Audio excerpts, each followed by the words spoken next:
دوستو چینل کو سبسکرائب نہیں کیا تو سبسکرائب کریں، لائک کریں اور شیئر کریں، اور ویڈیو کو آخر تک دیکھیں۔ اس میں بہت ہی عمدہ نصیحت ہے اور سبق آموز ہے۔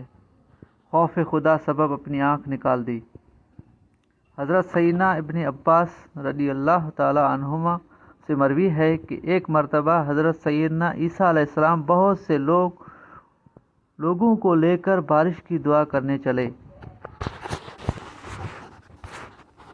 وحی نازل ہوئی کہ جب تک تمہارے ساتھ گنہگار لوگ موجود ہیں بارش نہیں برسائی جائے گی۔ چنانچہ آپ علیہ السلام نے اعلان کیا، تم میں سے جو گنہگار ہے وہ چلا جائے، جس نے کوئی گناہ کیا ہو وہ ہمارے ساتھ نہ رکے۔ یہ سن کر تمام لوگ واپس پلٹ گئے، لیکن ایک ایسا شخص باقی رہا جس کی ایک آنکھ ضائع ہو چکی تھی۔ آپ علیہ السلام نے اس سے دریافت فرمایا، تم واپس کیوں نہیں گئے؟ وہ شخص عرض گزار ہوا،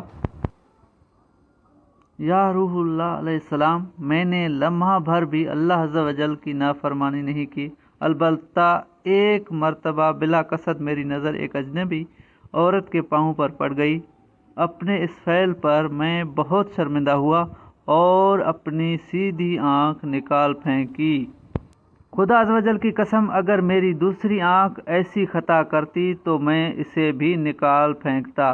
یہ سن کر حضرت عیسیٰ علیہ السلام رونے لگے اور اتنا روئے کہ آپ علیہ السلام کی داڑھی آنسو سے تر ہو گئی۔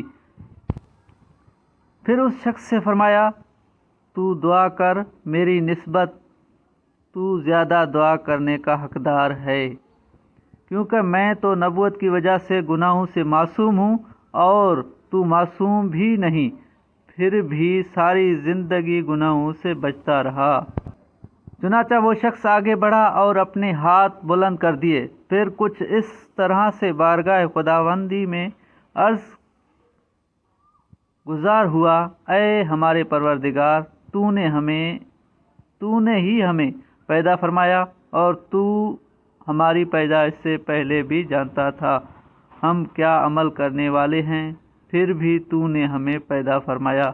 جب تو نے ہمیں پیدا فرما دیا، راوی فرماتے ہیں، اس پاک پروردگار کی قسم جس کے قبضہ قدرت میں عیسیٰ علیہ السلام کی جان ہے، ابھی وہ شخص دعا سے فارغ بھی نہ ہونے پایا تھا کہ ایسی بارش آئی گویا آسمان پھٹ پڑا اور اس کی دعا کی برکت سے پیاسے سریاب ہو گئے۔ نام کتاب عیون الحکایات، حصہ اول، مترجم صفحہ 101، مؤلف امام ابو الفرج عبد الرحمن بن علی الجوزی رحمۃ اللہ علیہ۔ دوستو اگر واقعہ اور ویڈیو اچھی لگی ہو تو چینل کو سبسکرائب کریں، لائک کریں اور شیئر کریں۔ چینل کو سبسکرائب کرنا نہ بھولنا اور ویڈیو کو شیئر کریں۔